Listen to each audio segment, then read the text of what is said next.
Yo, what it do, YouTube? It's your boy getting Chris here back with some more Chris Wrestling Views. Today, you guys are going to be doing my AEW Dynamite review tonight, you guys. So, AEW just went off about 5 minutes ago, Eastern Standard Time of my time, which is 10 o'clock p.m. So, basically, the opening match was Cody Rhodes versus Penta, and Cody Rhodes ends up winning the match by a roll up. Then Penta starts to attack the injured arm of Cody Rhodes. Then Arn Anderson comes out. Then the Gun Club comes out, and Dusty as well. And then QT shows up, still with the Nightmare uniform on, and asks Cody, "Is he okay?" Like he was still part of the group. But rating on that match, you guys, I said I'll give it a 3.8 because it was good. It's a good feud, that's going on between Penta and Cody. Since Cody, didn't have, anyone to feud with or compete against, might as well say. Then but to see Penta feuded with Cutter Rhodes, and this is far from over, you guys. So we're definitely going to see where this is going to lead to next. So okay, so like, I mean, Cutter Rhodes is a good superstar, all that good stuff, but the thing with him having this injured arm is due to the fact when him and Shaquille O'Neal fell through the table 2 or 3 weeks ago, and hopefully Cody will, you know, probably realize to take some time away from TV. But we'll see what's going to happen next week on AEW, because I know this is still going to continue to go on with Cody and Penta. All right, the second match, you guys, which was Di Jordan versus Jade Cargill. Jade Cargill ends up winning the match with the jaded, which is basically like, a front face plant type finisher. And Jade Cargill wins, of course. And then there was like a confrontation between her and Red Velvet um, after. And so my rating on that match, you guys, is a 1.6 because it was pretty predictable, and we knew that Jake Cargill was gonna win that match, and I mean, congratulations to her, and and to see what the future is gonna bring for Jake Cargill as well. So yep.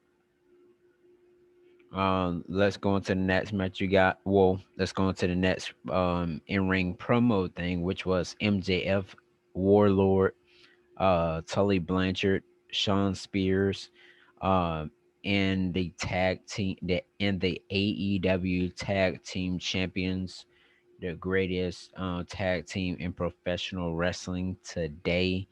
Um, they came out basically and talked about how they decimated the inner circle last week, and MJF, was speaking very good about, his new members, about how Tully Blanchard was a part of a great group, of course, with WWE star, well, WWE Hall of Famer, Ric Flair, and then you had who else? Well, basically, I'll just say the Four Horsemen group. And so Taylor Blanchard was basically saying that he started his career with the greatest team, and he want to end career with a great team.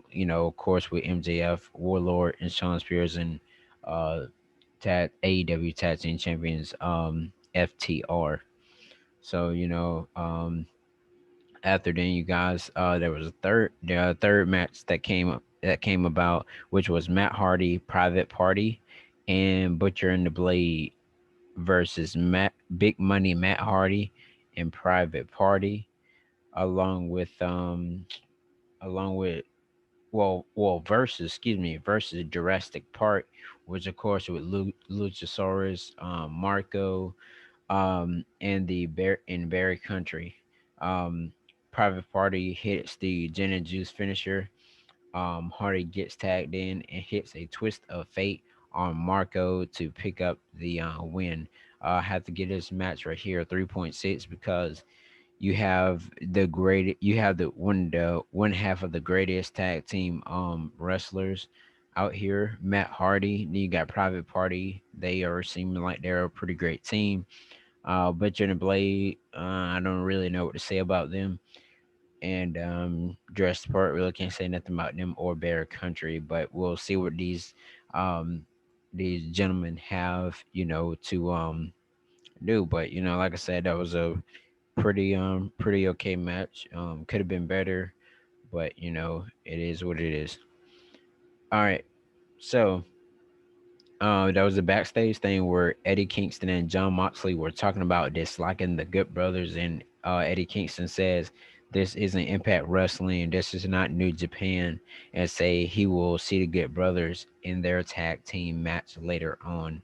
Eddie Kingston and John Moxley, of course, that they have been a tag team for a very long time, and they want to, they want to they want to continue um with that. So let's go ahead and go on to the next thing. You guys don't want to take up much of you guys time, but even if you do listen to it, it's not like you're seeing what I'm saying, well, but you only can hear it. So there was another backstage thing where Christian Cage puts the locker room on notice and says he's in AEW because he wants to submit his legacy, and says outwork everyone, which is his 3-word slogan that he currently uses.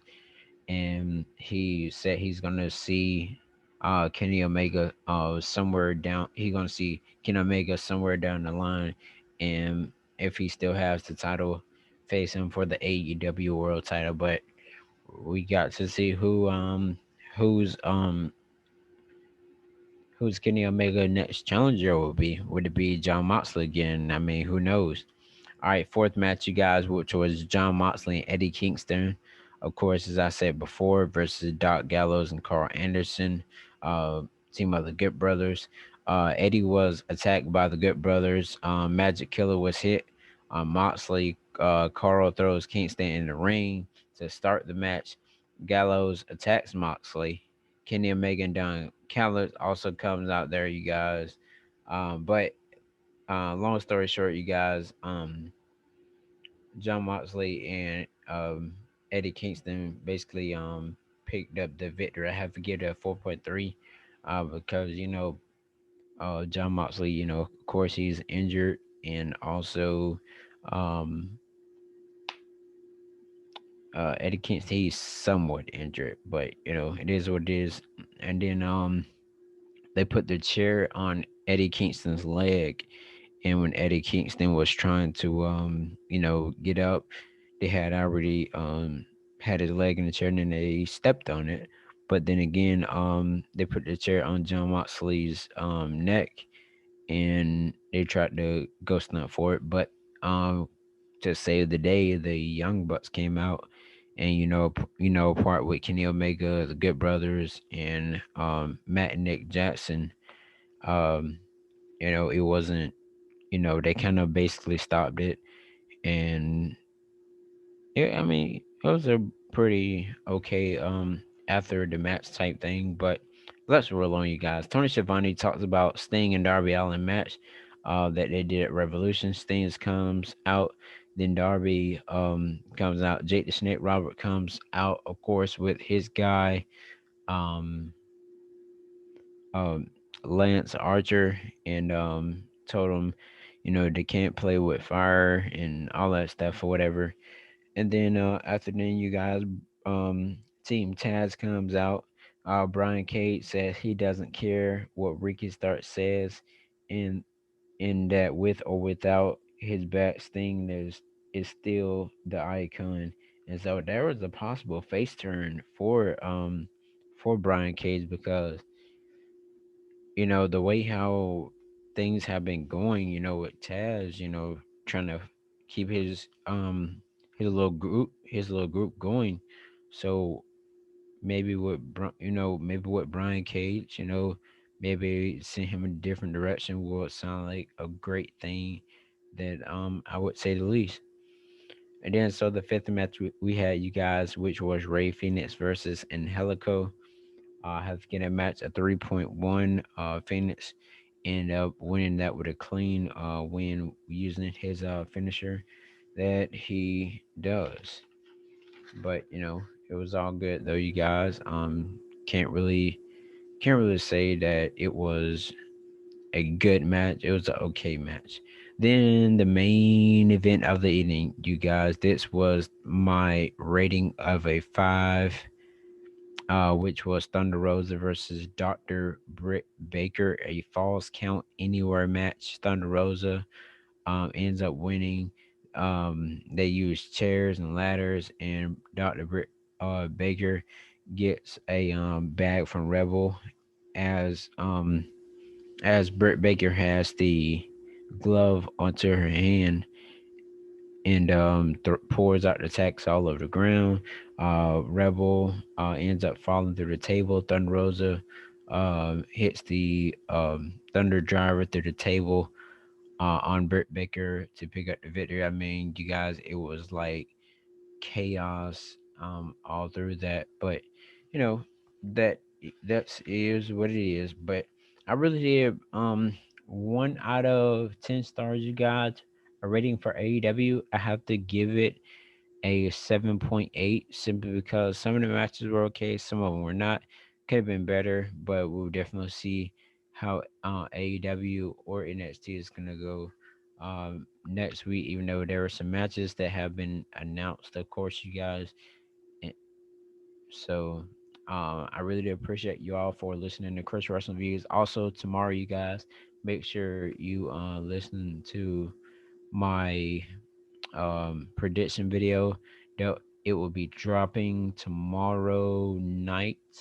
I think, yeah, tomorrow night at 9:30. So make sure you go check that out, you guys. If you don't check it then, make sure you check my WWE prediction videos later on. But thank you all for watching Chris Wrestling Views. I'll see you guys. Um, I'm just trying to come across more wrestling news so I'll be able to upload because I'm trying to upload you guys.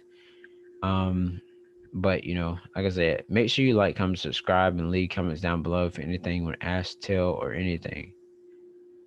So thank you all for watching First Person Reviews here on YouTube.com.